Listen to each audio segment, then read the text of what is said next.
Hello everyone, it's Shane Conto, your Wasteland reviewer, and I'm here to review Alien Covenant.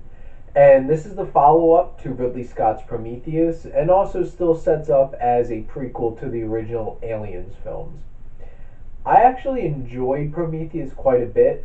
There's definitely some major flaws with it, and I think it went a little too far with some of the things that it was trying to do. But overall, it was a strikingly beautiful film and was an interesting sci-fi film, and I was actually pretty excited for Alien Covenant. And the best thing to say about this film is it takes the elements of Prometheus that people wanted to figure out, takes them to the forefront, and then brings in those really strong, tense horror elements of the original Alien. Does it do a perfect job of bringing those together? Not necessarily, but overall, I was really enjoying this film quite a bit. Now, it's directed by Ridley Scott once again, and he does a very good job of bringing this film together and pulling all these different themes and balancing characters and trying to bring a cohesive film. At certain points, there were some tonal issues with trying to balance. Here's this story about these like deep philosophical ideas and trying to balance like that aspect of it and the origins of the xenomorphs compared to those straight up like there's a monster and there's those horror elements of the film, and it was a bit choppy with those.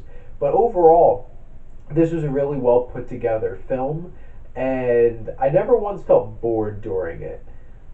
Did it feel like it might have strayed away from its focus a little bit at points? Yes, but the thing is, those different aspects were all very interesting. They might not have fit perfectly well together, but made for a very interesting experience. And this definitely built up some intense moments and great scares and great tension. And that's a lot to do with what Ridley Scott did for this film. Now, the cinematography is done by Darius Wolski, who has done a lot of Ridley Scott's films as of late. This film is gorgeous and looks great. The shots are breathtaking. The only thing from a visual standpoint I might have some issues with were some of the action sequences were a bit too quickly edited and shaky and disorienting. And there are a few moments of where the CGI might have not been up to par or like ragdolling effects, but overall, for a film that's still made for a lot of money for $97 million, but it's not up to that 150, $200 million where a lot of blockbusters are right now. I thought it did a really good job of really bringing a very interesting and haunting visual style, like most of these alien films have been able to do, and this definitely continues that. And the screenplay was written by John Logan, and there's like three different people involved in the story. And what the positive things are, this has one very haunting and extremely interesting character in it, and it's David from Prometheus, the lone survivor of the Prometheus that you get to meet in this film. And what they do with that character, I absolutely loved. And when it really comes down to it, he's the character that like really is the driving force of the film. Even though he's technically not the protagonist, he really is the centerpiece of, once you get to a certain point in this film, really takes over the tone and the driving force of this film. And I thought David was a really interesting character, and also Walter, who is the other android that goes against what David stood for and what he was in terms of an android, and what they did to fix those problems that they had with David.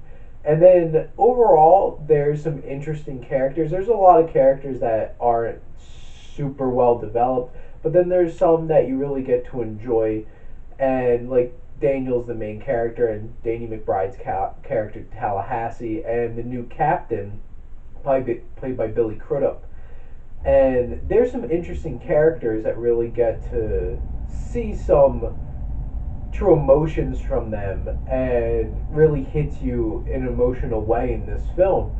Now, this does suffer from the same things that happen in Prometheus, where there's a bunch of really smart people doing some really dumb stuff. Really, really dumb stuff. And it's just like, you gotta be kidding me. Like, are you serious? It's like, why did you do that? Kind of thing. And you're sitting there like, why are you doing this? And that took me out of the film a couple of times, but not enough to really hurt the film overall from me getting enjoyment out of this film. It wasn't as, and I wasn't as hard on Prometheus for that either. There were certain characters that was just like, wow, that's really dumb. But in terms of this film, there's a lot of, there are interesting characters that can really drive this film and centers the film compared to, like, there's a rather large cast of characters in this film. And what I really enjoyed a lot is a lot of the backstory and the ideas and themes that this really hits on, with how did these xenomorphs come about? What happened to the engineers from the first one, from Prometheus? And I thought that they had a very satisfying resolution to a lot of things. And this movie really hits you at the end and really made me want to see what was coming next. And overall, the writing, characters could have been a little better, and it could have been a little more focused in the terms of the same tone for the film, instead of trying to balance those high thoughtful themes and psychological kind of thriller versus straight up monster body horror type of things, which those really worked. Though those scenes were really impactful and very frightening and freaky, and just like you could feel it just sitting there watching the film. And the music, Jed Kurzel's score, is very well done, and music's used very well in this film to really hit some points and really give an ambiance to this film of, this is creepy, and really trying to build up that feeling that you're supposed to get in this film. I rather enjoyed Alien Covenant quite a bit, and it is definitely, out of, like, I've seen about 40 films so far this year, it's definitely up there towards the front of the pack. And I know it's getting some mixed reviews, didn't do the greatest at the box office this weekend. I really hope that these Alien films keep coming, because I'm definitely on board to see where they go with, especially after what happens in this film and where this story is going. I'm going to give Alien Covenant a B+.